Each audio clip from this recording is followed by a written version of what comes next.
வணக்கம் சார். வணக்கம். சவுக்கு சங்கரை தொடர்ந்து ஃபெலிக்ஸ் ஜெரால்டும் கைது செய்யப்பட்டிருக்கிறார். அவர் கைது செய்யப்பட்ட விதம், அதனை தொடர்ந்து அவர் வீட்லேயும் சர்ச் பண்ணியிருக்காங்க. இது சட்டம் என்ன சொல்லுது சார்? இவங்க காவல்துறை பண்ணியிருக்கக்கூடிய அணுகுமுறை சரியா, இல்லை இதில் ஏதாவது சிக்கல் இருக்கா? இல்லை, இப்போ கைது பொறுத்த வரைக்கும் நம்ம பார்க்குறோம் எத்தனை வழக்கில் இப்படி போய் டெல்லி வரைக்கும் இருக்கிற இடத்த தேடி போய் இரவோட இரவாக உட்கார்ந்த இடத்துலேருந்து அங்கே எங்கே இருக்காரோ அங்கேயே போய் கைது பண்ணுற சூழல் எத்தனை வழக்கில் நீங்கள் பண்ணியிருக்குன்னு பாருங்கள். இப்போ ஒரு கொலை வழக்கு, ஒரு கொள்ளைக்கு திட்டமிடுறாங்க, ஒரு கொலைக்கு திட்டமிடுறாங்க, அவரை நீங்கள் கைது பண்ணால் அந்த குற்ற சம்பவம் நடந்துடும் அப்படின்னு அப்போ போய் தேடி இருக்கிற இடத்துல கைது பண்ணுறது நியாயம்? அப்படி என்ன இருக்குது இதில்? உங்களை ஒரு குற்றம் நிகழ்ந்துடுச்சு, நிகழ்ந்த பிறகு அவர் இங்கே தமிழ்நாட்டுக்காரர் தான், தமிழ்நாட்டில் அலுவலகம் இருக்குது, வீடு இருக்குது, மனைவி இருக்குது, பிள்ளைகள் இருக்குது, இங்கே தான் அவர் வர முடியும். அப்படி இருக்கும்போது ஓடி தேடி போய் கைது பண்ண வேண்டிய கேள்வியே இந்த கொஸ்டின் டஸ் நாட் அரைஸ். அப்படி ஒரு சூழ்நிலை வரல. ஆனால் ஏன் இப்படி பண்ணுறாங்கன்னா இது அரசியல் காழ்ப்புன்னு நம்ம புரிஞ்சுக்க முடியுது. கைதை கூட நம்ம ஓரளவுக்கு புரிஞ்சுக்கலாம்.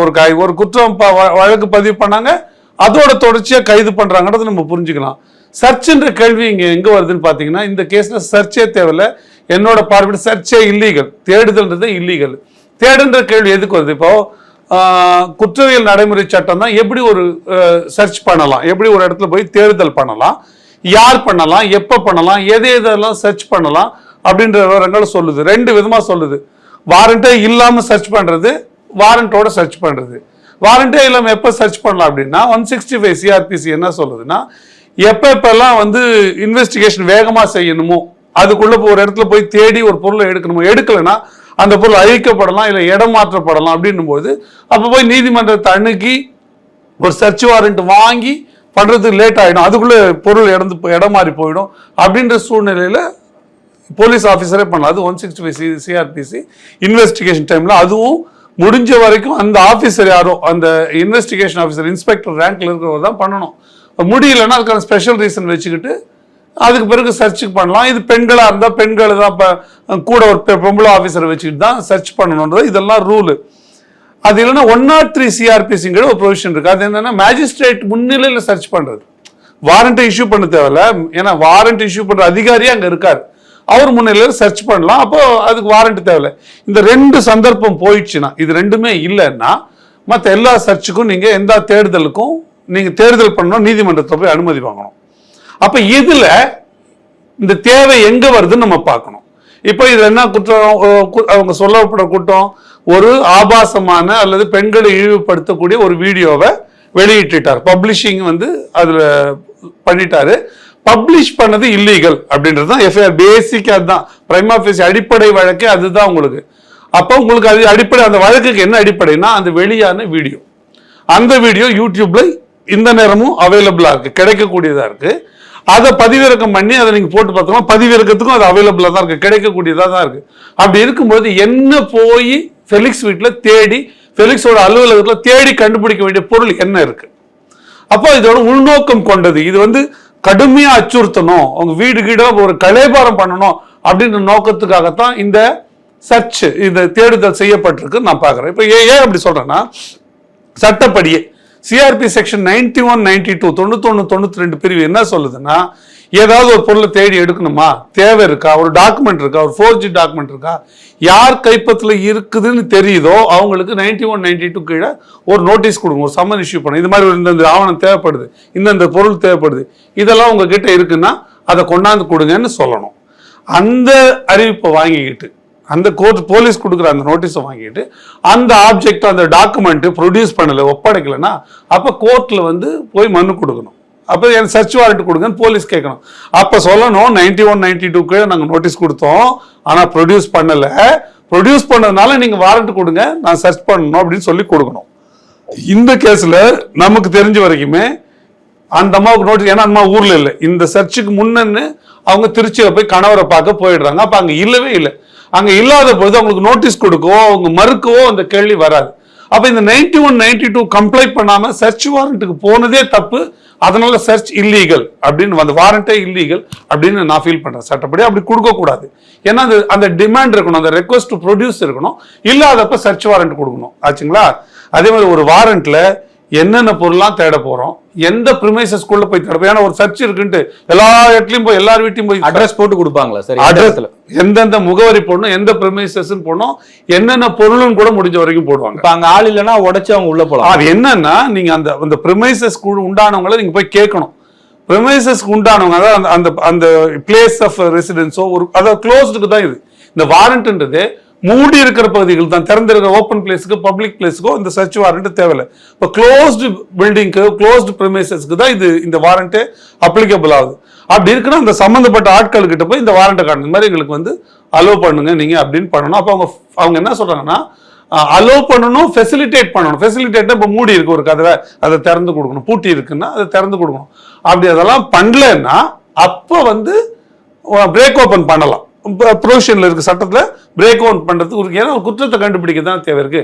இப்ப நீங்க இப்படி சொல்றது பார்த்தா பொதுவில் பார்த்தா இருக்கிற மாதிரி தான் இருக்கும். ஆனா இதுல இந்த தேவை எங்க வருதுன்னு நான் கேட்கிறேன். எல்லா வழக்குலயுமே இப்படி ஒரு தேவை. இப்ப நிறைய வழக்குகள்ல பலர் கைது செய்யப்படுறாங்க. எந்த வழக்குக்கு வேணாலும் போய் தேடுவாங்களா, இல்ல ஒரு சில வழக்குகள் மட்டும்தான் இந்த தேவை? இல்லதான் உங்க கேள்வி வந்து சரியானது. நீங்களே சொல்லிட்டீங்க எல்லா வழக்குலையும் தேடப்படுது. அப்ப நம்ம பார்க்கிறோம்ல எத்தனை வழக்குகள் எத்தனை இடத்துல பதிவு செய்யப்படுது, எல்லா இடத்துலயும் சர்ச் வாரண்ட் எடுத்துட்டு போய் சர்ச் பண்றாங்களா? ஏற்பட தேவையில்லை. அப்ப தேவை ஏற்பட்டா அதையும் கூட நீதிமன்றத்தில் அவங்க they should satisfy before the court that search is required. என்னத்துக்கு இந்த கேஸை போட்டிருக்கிற கேஸ் சம்பந்தமான ஆவணங்கள் எடுக்க, பொருட்களை எடுக்க, போட்டிருக்க வழக்கு நிரூபிப்பதற்கு தேவையான இன்வெஸ்டிகேஷனை ஃபர்தரா கொண்டு போறதுக்கான தேவை இருந்தாதான் இதுல பண்ண முடியும். இதுல என்ன தேவை இருக்குன்னு நான் கேட்கிறேன். இதுல நிரூபிக்க வேண்டிய தேவை என்ன இருக்கு? நீங்க என்ன சொல்றீங்க? இப்ப ஒரு ஆர்டிகல் வெளியிட்டு இருக்காங்க, ஒரு காணொலி வெளியிட்டு இருக்காங்க. அந்த காணொலி அவதூறா இருக்குது, பெண்களை பற்றி இழிவா பேசுன்னு அந்த காணொலி அடிப்படையில் தான் பேசுறீங்க. அந்த காணொலி உங்க கையில இருக்குது. அந்த காணொலியை பார்த்துட்டு தான் அந்த டிஎஸ்பி கொடுக்குறாங்க.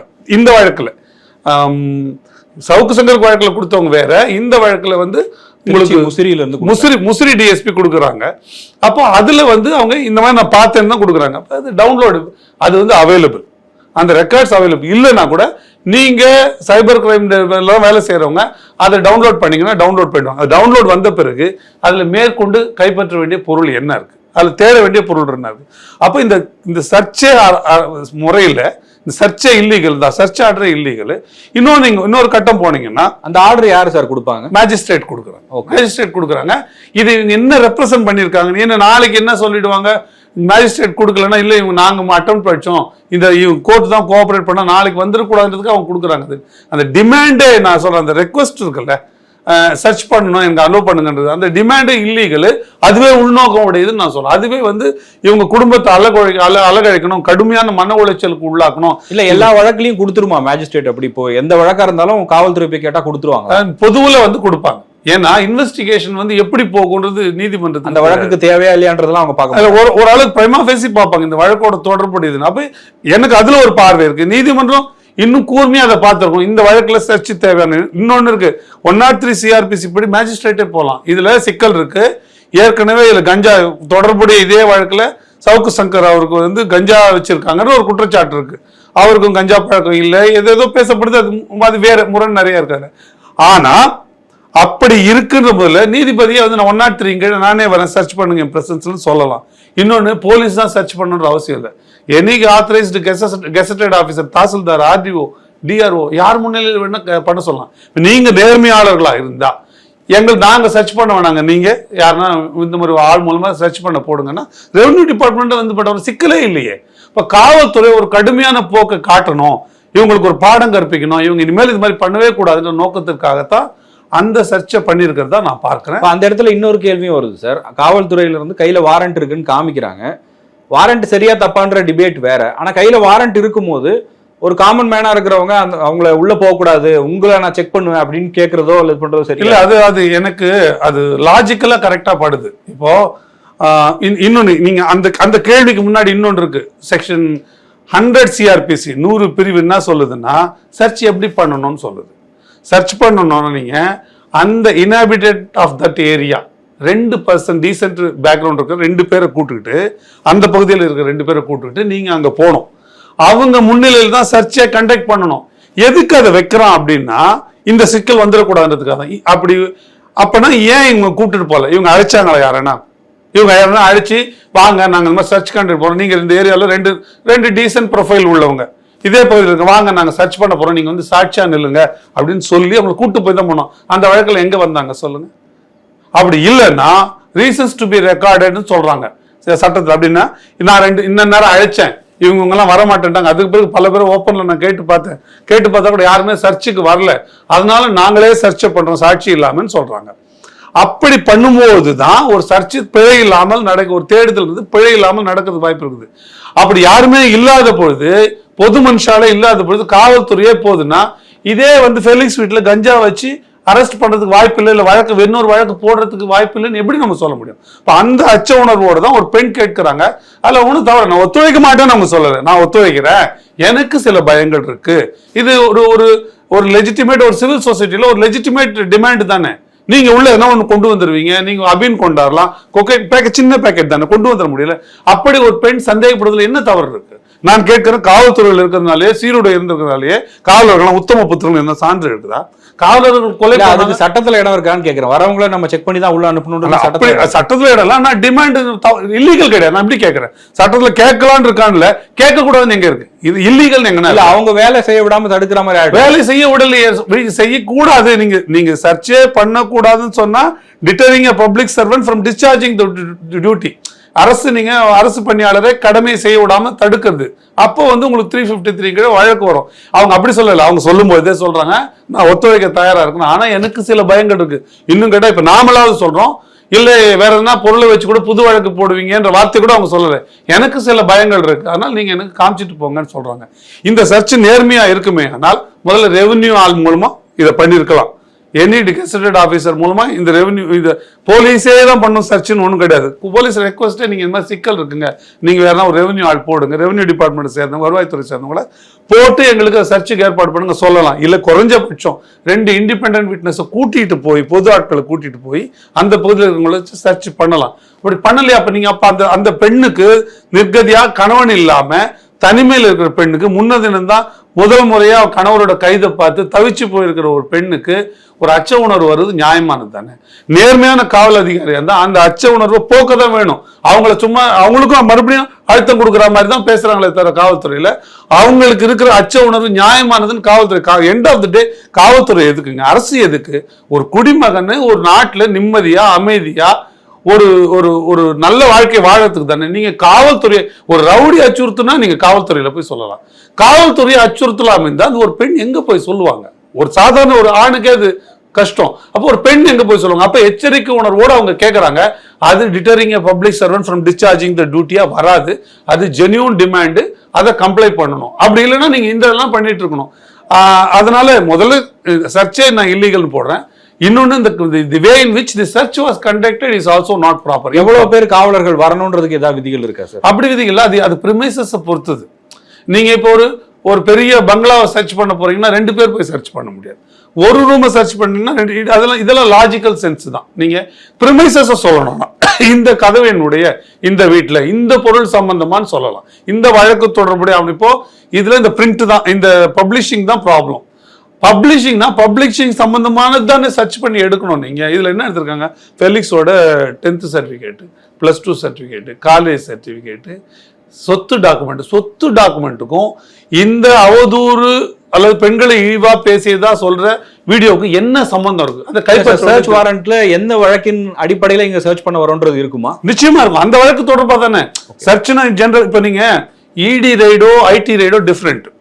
இப்போ அவங்க என்ன பண்றாங்க? அவங்க இப்ப நான் இப்படி கேட்கிறேன், வந்தார் சர்ச் சம்பந்தமானவர், சர்ச் சம்பந்தம் வந்து ஃபெலிக்ஸோட ஜட்டியும் பேண்டையும் சர்ச் பண்ணி எடுத்து போற சீஸ் பண்ணுவாரா?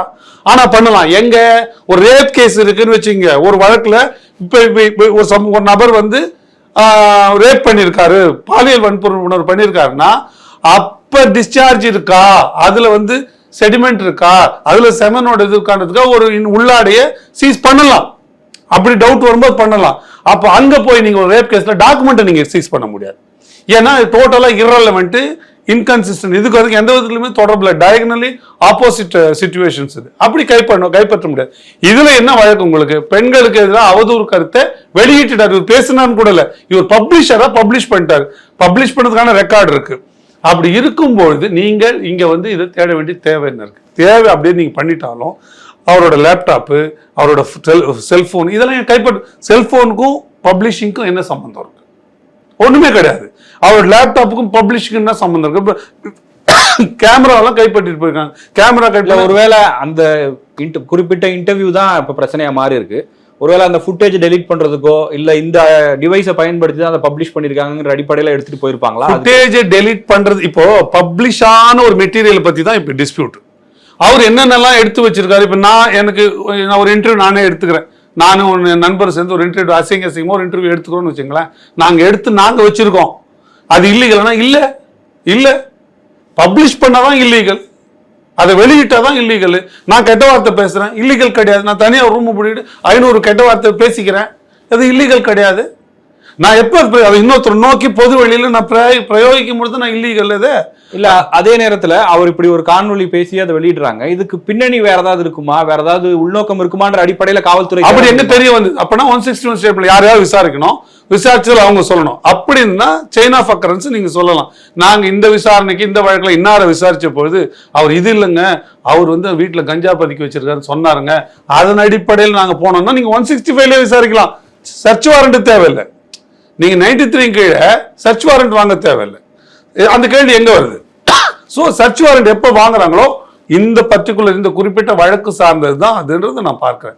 அப்போ அப்படி இருக்கும்போது இதை சீஸ் பண்ணவும் தேவையில்லை, இதெல்லாம் இம்மெட்டீரியல். அப்படின்னா இப்ப நான் இப்படி கேட்கிறேன், ஒரு ஆபாச கருத்தை ஒரு தின ஊடகம், செய்தித்தாள் ஊடகம் வெளியிட்டுச்சுன்னு வச்சுங்க, அவங்க மிஷின் எத்தனை ஆயிரக்கணக்கான மிஷின் அதை அச்சடிச்சிருக்கோம், எத்தனை ஆயிரக்கான மிஷின் அதை கேரி பண்ணியிருக்கோம், எத்தனை கணக்கான மிஷின்ல அந்த ப்ரூஃப் இதெல்லாம் ஓடி இருக்கும், எத்தனை இதில் டப்பால மை தடவி இருப்பாங்க, இந்த மை டப்பா இந்த மிஷின் எல்லாத்தையும் தூக்கி சீஸ் பண்ணி வச்சுப்பாங்களா? அது நடந்திருக்கா? எப்பனா மெட்டீரியல் கையில கிடைச்சிச்சு, பப்ளிஷ் ஆன மெட்டீரியல் நமக்கு கிடைச்சிச்சு. இது சட்டத்துல சிலது இருக்கு, அதாவது அப்ஜெக்ஷனபிள் ஆர்டிகல்ஸ் இருந்தா அதை சீஸ் பண்ணலாம். எது அப்ஜெக்ஷனபிள் ஆர்டிகல்ஸ்னா, இப்போ ஒரு கவர்மெண்டோட சீலை ஒருத்தர் தயார் பண்றாரு. சீலை சும்மா தயார் பண்ண முடியாது, சீலுக்கு ஒரு டை வேணும். அந்த டையை தயார் பண்ணாதான் சீலை தயார் பண்ண முடியும். ஒருத்தர் கவுண்டர் ஃபீட்டிங் காயின் தயார் பண்றாரு, கவர்மெண்ட் இப்போ போலி நாணயம் தயார் பண்றாரு, போலி கள்ள நோட்டை தயார் பண்றாரு. கள்ள நோட்டை மட்டும் நம்ம போலீஸ் காவல்துறை கண்டுபிடிக்குதுன்னா கள்ள நோட்டை வச்சிருந்ததா ஆகும், கள்ள நோட்டை தயார் பண்ணதா ஆகாது. இப்ப தயார் பண்ணது நிரூபிக்கணும்னா அப்போ எந்த மிஷின்ல இது பிரிண்ட் ஆச்சு, எங்க தயார் பண்ணாங்க, எங்க இது கூட லே அவுட் இருக்கு, எங்க இதோட பிலிம் இருக்கு, இதுவா இருந்தா டை எங்க இருக்கு, காயின் அந்த எங்க டை இருக்கு, அச்சு தயார் பண்ணிருக்காங்க, ஒரு சீல் தயார் பண்ணா அப்ப இதோட இது பேசிக் எங்க இருக்குன்னு இதெல்லாம் சீஸ் பண்ணி ப்ரூவ் பண்றதுக்கு நான் சொல்றது உங்களுக்கு விளங்குதுன்னு நினைக்கிறேன். இதெல்லாம் இருந்தாதான் இவர் ஒரு கள்ள நோட்டை கள்ளத்தனமா ஒரு நாணயத்தை உற்பத்தி பண்ணாரு. ஸ்டாம்ப் பேப்பர்ஸ் கூட சில பேர் நடுவில் ஒரு ஐஜி எல்லாம் ஒருத்தர் கைதாகி தண்டிக்கப்பட்டாரு. அவங்க அரசாங்க ஸ்டாம்பே தயார் பண்ணிட்டாங்க, ரெவன்யூ இது ரெஜிஸ்ட்ரேஷனுக்கான ஸ்டாம்பே தயார் பண்ணி அது பெரிய ஸ்கேமா போச்சு ஒரு 10 ஆண்டுக்கு முன்னாடி. அப்ப அது போல நிரூபிக்கிறதுக்கு இதெல்லாம் தேவைதான்.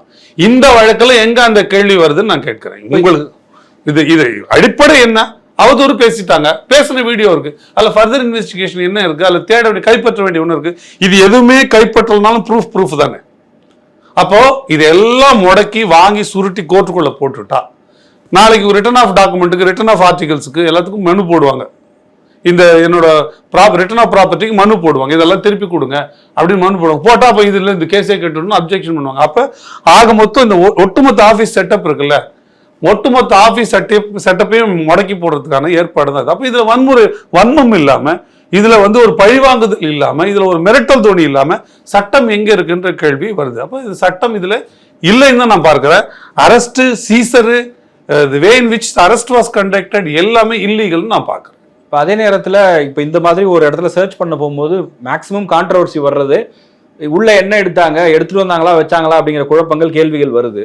காவல்துறையில எப்பவுமே அதை ஒரு வீடியோகிராஃபி பண்ணுவாங்கன்னு நினைக்கிறேன். இப்போ சர்ச்சை வரக்கூடிய நேரத்தில் காவல்துறை அதை ரிலீஸ் பண்ணலாம். அப்படி இல்லைன்னா யார் வீட்டில் போய் சர்ச் பண்றாங்களோ அவங்க வீடியோ எடுக்கிறதுக்கு அனுமதிப்பாங்களா? அப்படி அவங்க வீடியோ எடுக்க அனுமதிக்க மாட்டாங்க. ஆனா சிஆர்பிசியில் என்ன ப்ரொவிஷன் இருக்குன்னா, இந்த 100 கீழே சர்ச் கண்டக்ட் பண்ண பிறகு என்னென்ன பொருள்லாம் எடுத்தோம். ஏன்னா இதெல்லாம் எழுதப்பட்டு 150 வருஷத்துக்கு முன்னே எழுதப்பட்ட சட்டங்களை எழுதப்படும் போது இப்படி கேமரால வீடியோகிராஃப் பண்ணிக்கலாம், இப்படி பொருளை அடையாளப்படுத்திக்க முடியும்லாம் இல்லை. அப்போ பழைய மெத்தட்ல என்ன பண்ணுவாங்கன்னா, உங்களுக்கு பொருளை எழுதுவாங்க, இந்த மேற்கோடைய இந்த பொருளை இத்தனை அடி இன்ச்சு நீளம் உள்ள கத்தினா கூட அப்படிதான் எழுதுவாங்க. 3 இன்ச்சு கைப்படியும் 4 இன்ச்சு இரும்பும் கொண்ட கத்தி, முனை மழுங்கிய கத்தி, உடைந்த கத்தி, பல் கத்தி அப்படி எழுதுவாங்க. அறிவாளினா அது மாதிரி எழுதுவாங்க. அப்ப எழுத வேண்டிய தேவை இருந்தது. இது போல கைப்பற்றினா இந்த தேதியிட்ட இந்த ஆவணம், இந்த தேதியிட்ட இந்த டிசி, இந்த தேதியிட்ட இந்த பேன் கார்டுலாம் ஐடி கார்டுலாம் கைப்பற்றிருக்கு. என்ன தேவை இருக்கு அதுல? ஐடி கார்டுலாம் கைப்பற்ற வேண்டிய தேவை என்ன இருக்கு? அப்போ இதெல்லாம் கைப்பற்றிருக்காங்கன்னா ஒட்டு மொத்தமா அங்க எதுவுமே பொருள் இருக்கும். அதாவது அவங்க போலீஸ் இன்னொரு படி போயிருந்தா இந்த சேர்ல தான் ஃபெலிக்ஸ் உட்கார்ந்து இந்த வீடியோ எடுத்தாரு, இதுலதான் அவர் பதில் சொன்னார் சவுக்கு சங்கர், ஆனா இந்த டேபிள்ல தான் அவர் கை வச்சு பேசியிருந்தாரு, அதனால இந்த டேபிள் சேர்லாம் கூட இருக்கக்கூடாது, இதெல்லாம் கொண்டு போய் கோர்ட்ல காமிச்சாதான் இந்த கேஸை நிரூபணமாகும் அப்படின்றதுக்காக இதையும் கூட கைப்பற்றுன்னு சொன்னாலும் ஆச்சரியப்படுறதுக்கு. அப்போ போலீஸ் அது நம்மளை நையாண்டி பண்றதுக்காக எதையும் செய்ய முடியும்ன்றது தான் அதுல நம்ம பார்க்க வேண்டியதா இருக்குது. உண்மையிலேயே இந்த வழக்கில் கைப்பற்றப்பட்ட பொருள்களுக்கும் இந்த வழக்கு நிரூபிக்கிறதுக்கும் இன்வெஸ்டிகேஷனுக்கும் எந்த சம்பந்தமும் இல்லை. இது முழுக்க முழுக்க பழிவாங்கல் நடவடிக்கையை தான் நான் பார்க்கிறேன். அதே நேரத்தில் இப்போ சவுக்கு சங்கர் கைது செய்யப்பட்டு அவர் வழக்கு விசாரணையில் இருக்கு, சிறையில் இருக்காரு. அவர் தொடர்புடைய சில ஆவணங்கள் பொதுவெளியில வருது. அவர் சொத்து அதிகமாக சேர்த்திருப்பதாகவும் வீடு வாங்கியிருக்காரு அது இதுன்னு சொல்லி வருது. அது உண்மைத்தன்மை என்ன நமக்கு தெரியாது. இப்ப இந்த மாதிரி பணம் சம்பந்தப்பட்ட விஷயங்கள் வழக்குக்குள்ள வரும்போது பொதுவாகவே இடி விசாரணைக்குள்ள வருவாங்க. இந்த வழக்குல அந்த மாதிரியான ஏதாவது இடி வரணும்னா ஒரு பிரெடிகேட் அஃபென்ஸ் இருக்கணும், அதுக்கு முன்னாடி பொருளாதாரம் சார்ந்த குற்றங்கள் இருக்கணும். இதுல அப்படி இருக்குது. இன்னொன்னு இது உங்களுக்கு இதுலயே இன்கம் டிஸ்ப்ரப்போர்ஷனேட் டு வெல்த் இருந்து வெல்த் டிஸ்ப்ரப்போர்ஷனேட் டு இன்கம். 100 ரூபாய் சம்பாதிக்கிறான், 1000 ரூபாய் சொத்து வச்சிருக்கான்னா அது வெல்த் டிஸ்ப்ரப்போர்ஷனேட் டு இன்கம். ஆனா அப்படி இல்லை அப்படின்னும் பொழுது இது எப்படி நிரூபிக்க வேண்டிய பொறுப்பு அந்த இவங்களுக்கு இருக்குது. இல்லைங்க 100 ரூபாய் நான் வாங்கினேன், நான் 200 ரூபாய் வாங்கினேன், 100 ரூபாய் தான் கணக்கில் காமிச்சேன், 100 ரூபாய் நான் கணக்கில் காமிக்கலன்னா இன்கம் டேக்ஸ் அதுக்கான இன்னொரு 100 ரூபாயை கணக்கில் காமிக்க சொல்லி அதுக்கு பெனால்ட்டி கட்ட சொல்லி, இது இல்லைங்க வருமான வரி ஏய்ப்பு பண்ணியிருக்காரு, டாக்ஸ் எவேஷன் பண்ணியிருக்காரு அப்படின்னு காமிச்சு உள்ள கொண்டாட முடியும். வருமானத்துக்கு இதுவா சொத்து இல்லைன்னா அப்ப நடவடிக்கை எடுக்கலாம். அதெல்லாம் கூட இன்கம் டேக்ஸ் டிபார்ட்மெண்ட் இடிக்கும் ஸ்டேட் கவர்மெண்ட் போலீஸ்க்கும் என்ன சம்பந்தம் இருக்கு? இதுக்கு எந்த சம்பந்தமும் இல்லை. காவல்துறை சட்டம் ஒழுங்கு சம்பந்தமான விஷயங்கள்ல தான் நடவடிக்கை எடுக்க முடியும் ஸ்டேட் போலீஸ். அப்படி இருக்கும்போது இதுல அவங்க எடுத்து கூட என்ன பண்ண போறாங்க? ஜிஎஸ்டி கூட இவங்க ஒன்றும் பண்ண வேண்டியது, அது கூட சென்ட்ரல் கவர்மெண்ட் தான் பண்ண வேண்டிய வேலை இருக்குது. அப்ப இவங்களுக்கு சட்டம் ஒழுங்கை தாண்டி இந்த மாநில அரசுக்கு மாநில காவல்துறைக்கு எந்த விதமான வேலையும் இல்லை. அதனால் அடிப்படையில் நான் சொல்றேன், இவர்கள் இந்த சர்ச் பண்ணுவதே தேவையற்றது. இது இழுத்தடிப்பதற்காக, அலைக்கழிப்பதற்காக, ஒட்டுமொத்த ஊடக சமூகத்தையும் நெருக்கடிக்கு உள்ளாக்குவதற்காக, நம்ம எதுவுமே இல்லைன்னா கூட இது போல பண்ணுவாங்க அப்படின்ற அச்சத்தை எல்லா யூடியூபருக்கும் உருவாக்கிட்டா, எல்லா ஊடகத்துக்கும் உருவாக்கிட்டா அவங்க எதையும் பேச பயப்படுவாங்க, பதுங்கி பேசுவாங்க, மறைச்சு பேசுவாங்க. அப்படி மறைச்சு பேசுனாங்கன்னா திமுகவோட ஆளுங்கட்சியோட ஏய்ப்புகள், ஏமாற்றுகள், திருட்டுக்கள் வெளியே வராது. அதனால அடுத்த முறை எளிதா வெல்லலாம் அப்படின்ற அடிப்படையில் தான் இப்ப இன்னும் 2 ஆண்டு இருக்குல்ல தேர்தலுக்கு, இதுக்குள்ளே அந்த களத்தை சரி பண்றாங்கன்னு தான் நான் பார்க்கிறேன். சவுக்கு சங்கர் மேல குண்டாசும் போடப்பட்டிருக்கு. இதுல என்ன மாதிரி நடைமுறைகள் பின்பற்றப்படும்? அவர் மேல 7 வழக்குகள் இருக்கு அப்படிங்கறதா அடிப்படை முகாந்திரமா? எப்பொழுதுமே நிறைய வழக்குகள் ஒருத்தர் மேல இருக்காருன்னா அவரை ஒரு ஹேபிச்சுவல் அஃபெண்டரா காட்டுறாங்க. சட்டப்படியா நான் சொல்றேன். அதாவது தொடர்ச்சியா குற்றங்களை ஒரு நபர் செய்வாரு. அப்படி தொடர்ச்சியா இவர் செஞ்சுட்டே இருக்கிறதுனால குற்றங்களோட எண்ணிக்கை பெருகும். அவர் அதனால இவர் வெளியே விட்டு வச்சிருந்தா ஆபத்தானது. பாருங்க, இத்தனை முன் வழக்கு இருக்கு, அதனால இவர் தூக்கி உள்ள வைக்கணும் அப்படின்னு சொல்லி வழக்கு போடுவாங்க. ஆனா இதுல இந்த குறிப்பிட்ட அதுக்கு ஒரு நிறைய அதுல பிரின்சிபல்ஸ் இருக்கு. எவ்வளவு நாளைக்கு நடுவில் இந்த வழக்குகள் நடந்திருக்கு, எவ்வளவு இந்த குற்றங்கள் நடந்திருக்கு, எவ்வளவு நாள் இடைவெளியில் இந்த வழக்குகள் பதிவு செய்யப்பட்டிருக்கு, எத்தனை முறை வெளியில பண்ணியிருக்காரு, லாஜிக்கலா இது பாசிபிளா இல்லையா, இதையெல்லாம் பார்த்து தான் ஒரு கலெக்டர் அதுக்கு அப்ரூவல் கொடுக்குற அதிகாரி கொடுக்கணும், அதை அப்ரூவ் பண்ணணும் குண்டாசை. இது அப்படி இருக்கிறதாவே லாஜிக்கலாவே தெரியாது. காரணம் என்னன்னா, முதல் வழக்கு இருக்குல்ல, கோயம்புத்தூர்ல பதிவு செய்யப்பட்ட வழக்கு, அந்த வழக்கே அடிப்படையில் தவறானது நான் பார்க்கிறேன். அதுல என்ன சொல்லுதுன்னா, இப்ப என்ன, அதாவது ஒரு எஃப்ஐஆருக்கு பிறகுதான் ஒரு கைது. எஃப்ஐஆர்னா ஒரு புகார் கொடுக்குறாங்க, இந்த மாதிரி குற்றம் நடந்துச்சுன்ட்டு, அந்த குற்றம் ஆமா அப்படி நடந்திருக்கும், இந்த முதல் தகவல் அறிக்கையை பதிவு பண்ணிக்கிறாங்க. அதன் அடிப்படையில் ஒருத்தர் கைது பண்றாங்க. அப்படி கைது பண்ண போயிருந்தா அங்க கோயம்புத்தூர்ல அந்த பெண்மணி காவல்துறை இன்ஸ்பெக்டர் கொடுத்த புகார், இவர் பெண்களுக்கு அது எதிரான தவறான கருத்தை பேசிட்டாரு, காவல்துறை பெண்களுக்கு எதிரான தவறான கருத்தை பேசிட்டாரு அப்படின்னு சொல்லியிருக்காங்க. அப்ப அப்படி சொல்லியிருந்தா அந்த 294B 4 prohibition of women's harassment act, அப்புறம் இந்த ஐடி ஆக்ட், ஒரு இன்ஃபர்மேஷன் டெக்னாலஜி ஆக்ட், இதெல்லாம் அதுல போட்டு முடியும். அதுல deterring a public servant from discharging the duty, அதாவது அரசு ஊழியரை கடமை செய்ய விடாமல் தடுத்ததா ஒரு வழக்கு பதிவாயிருக்குது. அது முதல் தகவல் அறிக்கையிலே இருக்கு. அப்போ நீங்க இவர் கைது பண்ண பிறகு போட்டாதான், கைது பண்ணும்போது தான் இந்த சம்பவம் நடக்குது, நான் கைது பண்ண விட மாட்டேன்றது அவங்க சொல்றாங்கன்னு சொல்றது.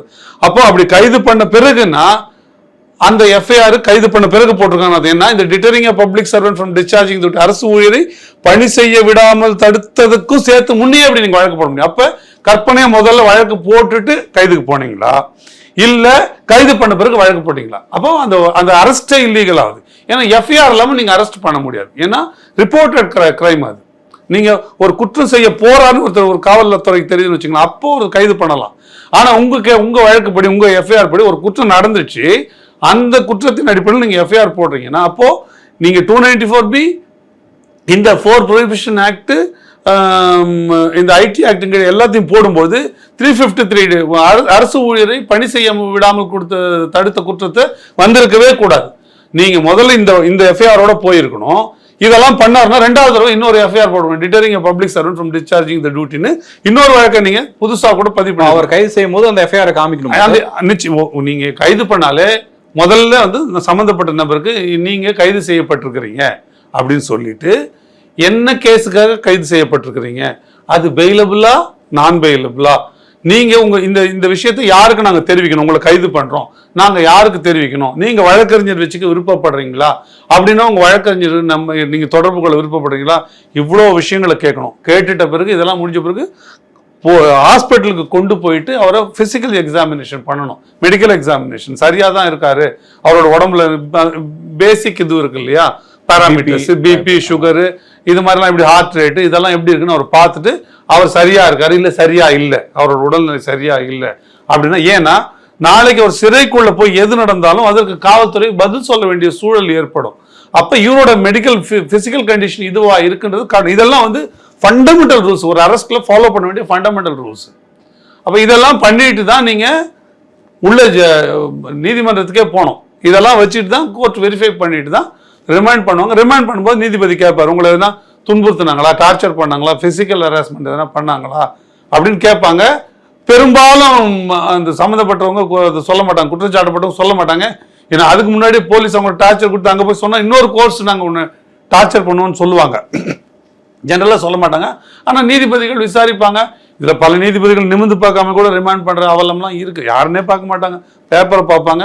அக்யூஸ்ட் வெளியில் இருப்பார், சம்மந்தப்பட்டவர் வெளியில் இருப்பார், போலீஸ் மட்டும் உள்ள இருப்பார். என்ன கேஸ்பா, இந்த கேஸா, சரின்னு ரிமாண்ட் பண்ணுற ஆட்கள்லாம் இருக்காங்க. அப்படியும் சில பிழைகள் குறைகள் இருக்க தான் செய்யுது. அப்போ அதன் அடிப்படையில் பார்க்கும்போது இதெல்லாம் ஃபண்டமெண்டல்ஸ். அப்படி பார்க்கும்பொழுது நீங்கள் டிட்டரிங் பப்ளிக் சர்வெண்ட் இதில் வந்திருக்கவே கூட. அப்போ இது ஒரு புனையப்பட்ட வழக்கு, எஃப்ஐஆர் இல்லாமலே போய் கைது பண்ணியிருக்கிறாங்க. அப்போ கைதே இல்லீகல். அதுக்கு பிறகு ஒரு கன்வீனியன்ட்டுக்கு ஒரு எஃப்ஐஆர் போட்டிருக்கிறாங்க. அப்படி பார்க்கும்போது இந்த அடிப்படை வழக்கு தவறானது. இதோட தொடர்ச்சியாக வந்த வழக்கில் எல்லாமே 4 நாள் எப்படிங்க, குற்றம் 2018 நடந்ததுக்கும் 4 நாள் இந்த கைதுக்கு பிறகு கொடுப்பான்.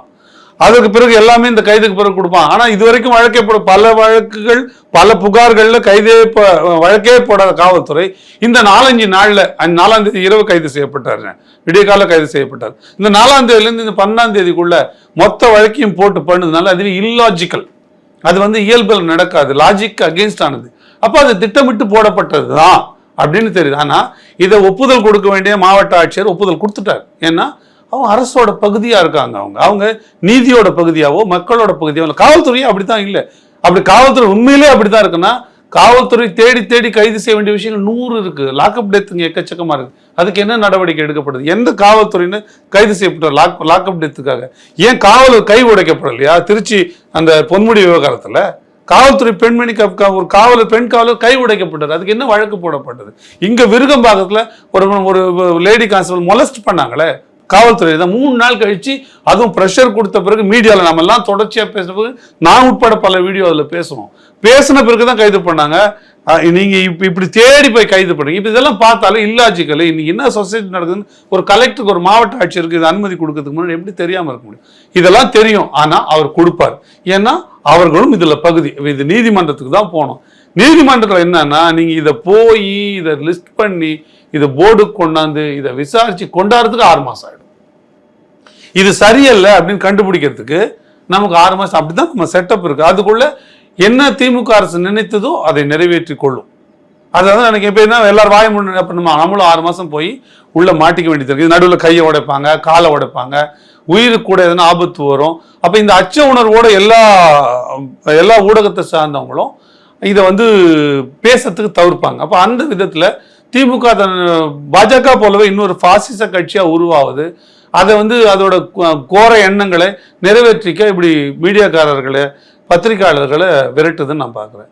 எனக்கு இதில் இன்னொரு பார்வையும் இருக்குது. இதில் மீடியா பல பேர் என்ன பண்ணுறாங்க, யூடியூபர் அப்படின்னு குறிப்பிடுறாங்க. அதில் வந்து அவங்களுக்கு ஒரு கள்ள மகிழ்ச்சி இருக்கிறதா நான் பார்க்குறேன்.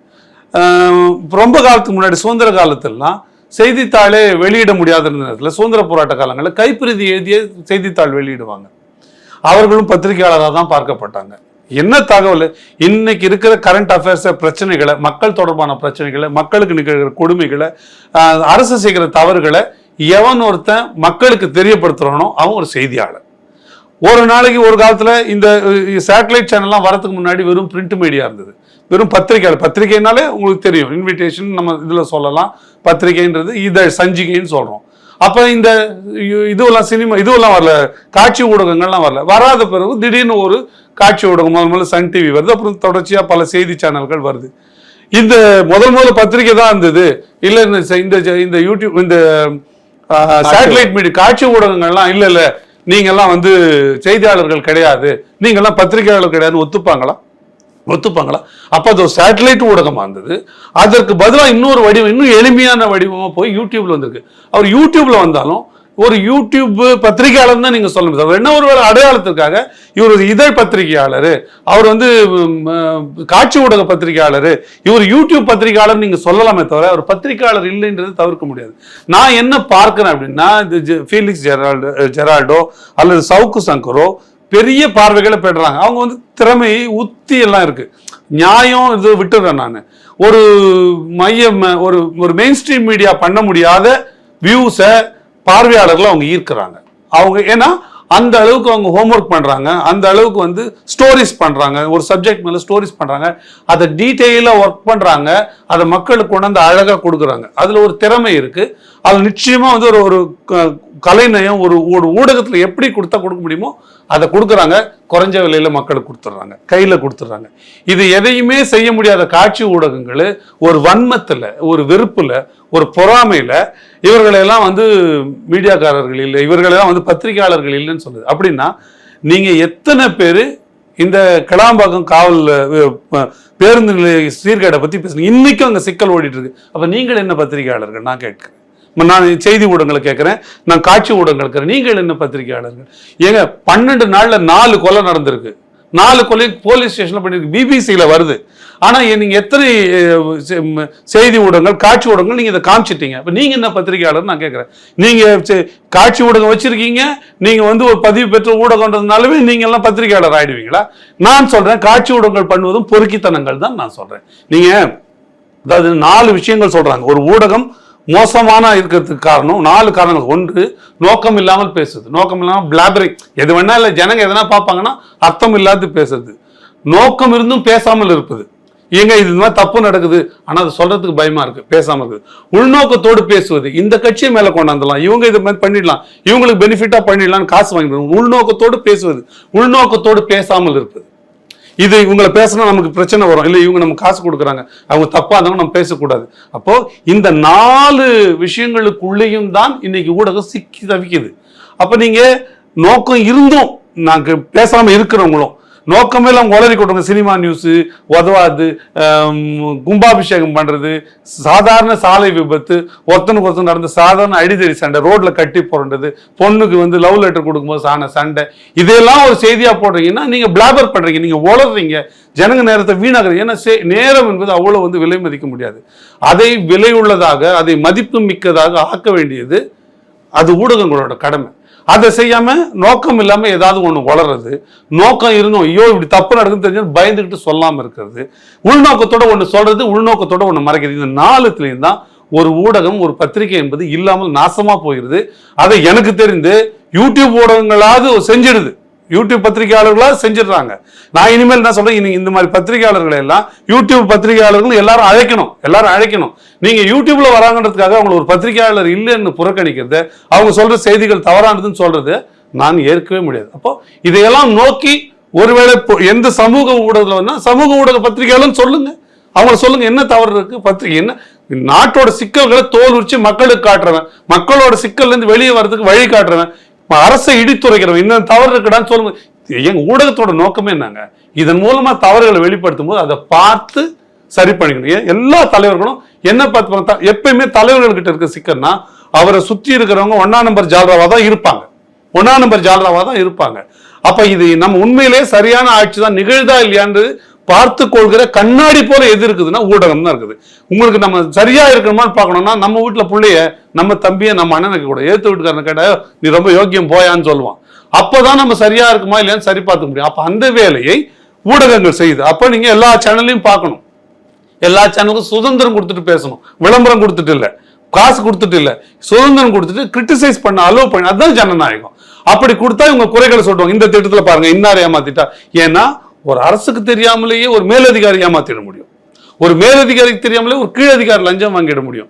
அப்ப இதெல்லாம் ஒரு வெளிப்படுத்த தான் அரசு தன்னை சரிபார்த்து கொள்ள முடியும். அப்படி அருமையா இருக்கிற ஒரு கண்ணாடி போல் இருக்க வேண்டிய ஒரு ஊடகத்தை கெடுத்து குட்டிச்சவராக்குறதுனா அடிப்படையில் பாசிச சிந்தனை இருக்குன்னு தான் நான் பார்க்கிறேன். அப்போ ஊடகங்கள் கெட்டு போனதுக்கு கூட காரணம், ஊடகங்கள் ஒரு காரணம்னா அதுக்கு சம பங்களிப்பு அரசுக்கு இருக்கு, குறிப்பா திமுக அரசுக்கு இருக்கு. ஏன் நான் இப்படி பார்க்கிறேன்னா, சவுக்கு சங்கர் அவர்களே திமுக ஆதரவா தான் 2011 இருந்து 21 வரைக்கும் பேசிட்டு இருந்தார். அப்ப யாரு அதிமுக ஆட்சி, அதிமுக ஆட்சியில் ஒரு கைது செய்யப்பட்ட மேல வழக்கே போடப்படலங்க. ஆட்சி எவ்வளவு கடுமையா தான் பேசியிருக்காரு, நீங்க காணொலிகள்லாம் எடுத்து பாருங்க. ஆனா திமுக கூடவே இப்ப திமுக நலனுக்கு திமுக ஆட்சி வரதுக்கு 10 ஆண்டு காலம் வேலை செய்த சவுக்கு சங்கர் அவர்கள் 2 ஆண்டு காலம் அரசோட குறைகளை எதிர்த்து பேசுற காரணத்திற்காக கைது, குண்டர் சட்டம் வரைக்கும் போட்டு கஞ்சா கேஸ் வரைக்கும் போடுறாங்கன்னா எவ்வளவு பாசிச மனப்பான்மையோடு திமுக இந்த விஷயத்தை அணுகுகிறது என்றுதான் நான் பார்க்கிறேன். பிஜேபியை போல இதுவும் ஒரு பாசிச அரசு தான். லங்கேஷ்கருக்கு என்ன நடந்ததோ, ஸ்டேன் சாமிக்கு என்ன நடந்ததோ அதே போலதான் ஒரு வேலையை திமுக அரசு செய்யும் தான் நான் பார்க்கிறேன். நன்றி சார். நன்றி.